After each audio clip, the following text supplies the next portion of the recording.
Confidence എന്നത് ഒരു ജന്മസിദ്ധമായ കഴിവാണെന്നാണോ നിങ്ങൾ വിചാരിക്കുന്നത്? നമുക്ക് നമ്മളുടെ പാരമ്പര്യമായി കിട്ടുന്ന ഒരു കഴിവാണെന്ന് പലരും തെറ്റിദ്ധരിക്കുന്നുണ്ട്. പക്ഷേ കോൺഫിഡൻസ് നമുക്ക് പ്രാക്ടീസ് ചെയ്ത് നമുക്ക് ഏൺ ചെയ്യാൻ പറ്റിയ ഒരു കഴിവാണ്.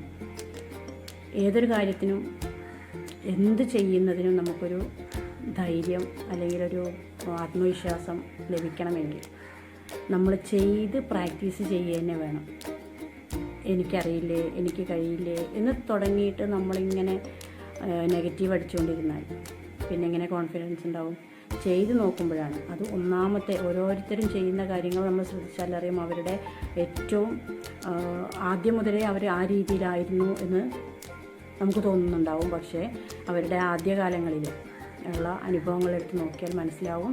എല്ലാവരും തുടങ്ങുന്ന സമയത്ത് ഏതൊരു കാര്യവും നമ്മൾ സ്റ്റാർട്ട് ചെയ്യുമ്പോൾ പല തരത്തിലുള്ള പാളിച്ചകളുണ്ടാവും, കോൺഫിഡൻസ് ഇല്ലായ്മ ഉണ്ടാവും. പക്ഷേ ചെയ്ത് ചെയ്ത് ചെയ്ത് പ്രാക്ടീസ് ആകുമ്പോഴാണ് നമ്മൾ ബെസ്റ്റ് ആകുന്നത്. ഓക്കെ, അപ്പോൾ കോൺഫിഡൻസ് പ്രാക്ടീസ് ചെയ്യണോ അല്ലെങ്കിൽ നമ്മുടെ മൈൻഡ് പവറിലൂടെ നമുക്ക് കോൺഫിഡൻസ് ഉണ്ടാക്കിയെടുക്കണോ? പ്രാക്ടീസ് ചെയ്യാം.